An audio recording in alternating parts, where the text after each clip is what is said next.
tozomona ke awa to en direct to na mutuka nazwa koko na kesiko CNPP kotika toke CNPP mbala moko parce que il peut risquer car chaque jour sur le campo abungaki depuis 5 jours vraiment mon moi na Joël on a to remercier moi na épée yépe acteur hein yépe acteur en tout cas la nous ça la papa vraiment merci mingi bozomona ke en direct toke siko CNPP pona toketika ya kokodoko to landa so na ye.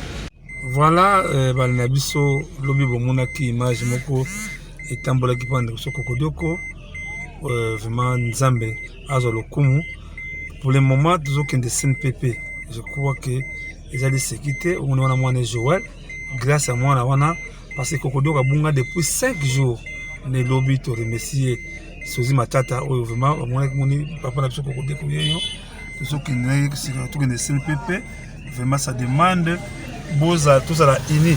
Papa Kodo Kombo de Kodo. Papa ministre. Sunga bisonde na kisi sangate. Bana poto bo sangate de kutu na goya kuna buko kansao nga okima nte bosunga ngai. Voilà, bosunga kokodoko bolanda ba les on dit o bakate que auto sala kasali kabanzambe nzambe nde ya pesu bolingo to zakanango yango musana saka suba bayiba kambongo basala kambongo bayiba kambongo saka mbongo ade bosunga biso zungai na retour ngai. Les gamins de Chikapa. Akimité mobimba. C'est bana poto landa yo. Bana poto landa yo. Mobimba pensa. Basa basunga yo. Bosunga ngai na kisi na mbongo na biloko elbele. Voilà.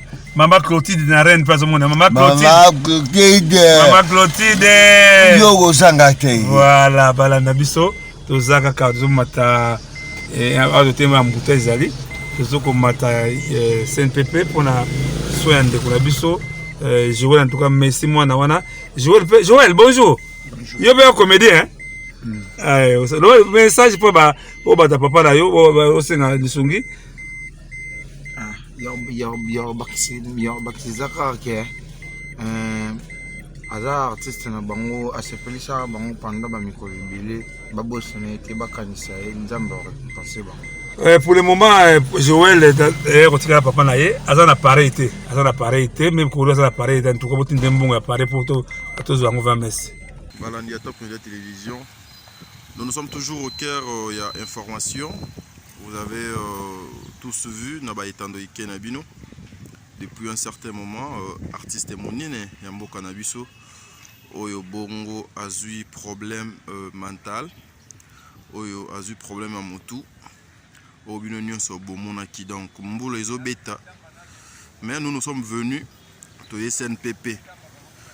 To SNPP, là je suis en train de vous montrer to SNPP Bisika Boni, Tozo Kotisaye Awa. Ensemble avec artistes en danger, chaque Congo, je pense que la vidéo est déjà dans la voiture. Pour que tu aies un papa Nabiso Awa. Voilà, donc c'est ici. Nous sommes là déjà, nous attendons juste l'arrivée à Monamboka chaque Congo. Ce qui a commis, tu peux exclusivité à la vidéo, donc ça les Awa. Donc, Tadingalapa, nous sommes déjà présents. Voilà, nous sommes au Sabino. Voilà, mesdames et messieurs, nous vous annonçons l'arrivée à Chaka Congo. Voilà, bozomo na voiture Koti ezali Chaka Congo. Aye na Kokodiko Kotoza bongo na CNPP, c'est-à-dire Bisika Boni baye Kotika Papa Nabiso Kokodiko un comédien bourré de talents. Voilà. Yohana famille théâtrale du Congo.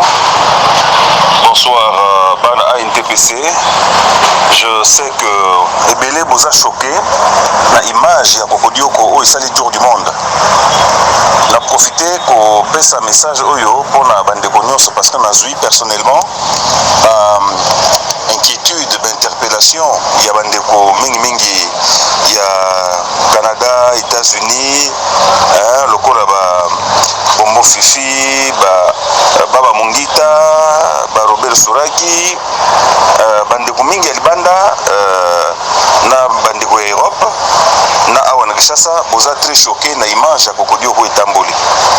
C'est vrai, tous la même sentiment biso nyonso.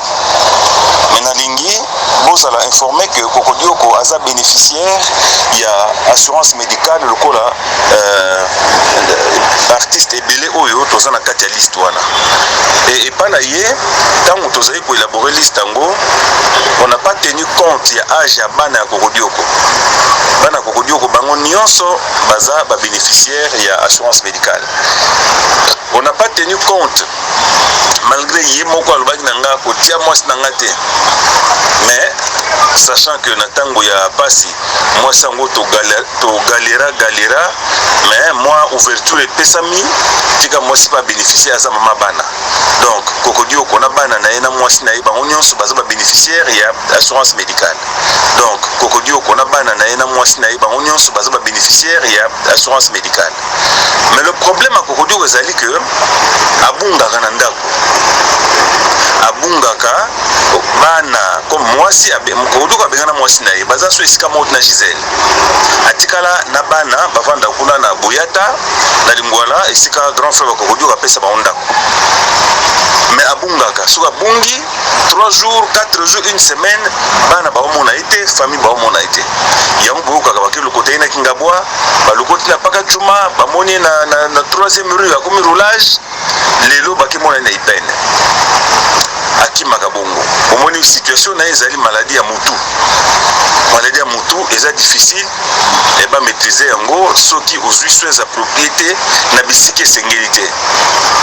Na RTNC ba internat qui est na centre médical RTNC malgré boyebi qui ezana makoki nyonso te, mais du moins c'était un cadre où bako ko contrôler abima alimwa bakenda kokuta ya balabala.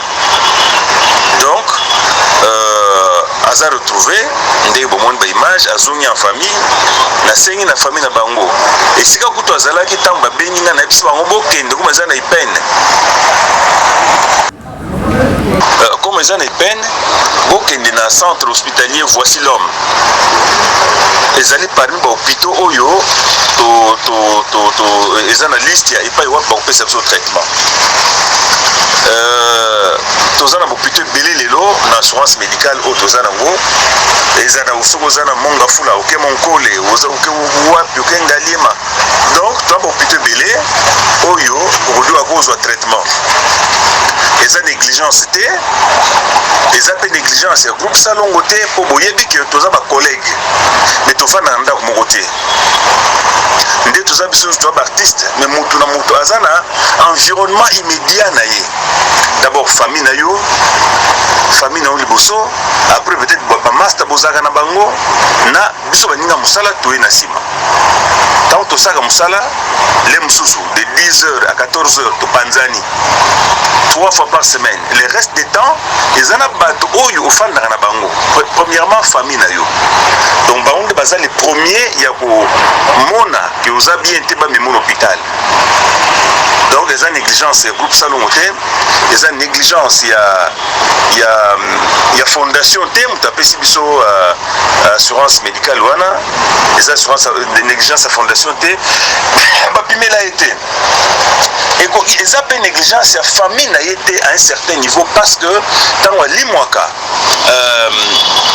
boyebi ke mutu moko ozala bakange chaîne batia na makolo kwa tambola te non le mususu abimi lokola ke RTNC kota kobimela kota kokende monanela epesi kokoso. Nous partageons tous la même douleur parce que nos habitudes nyonso bandeke ndi babaka les huit chakou soso kosekate.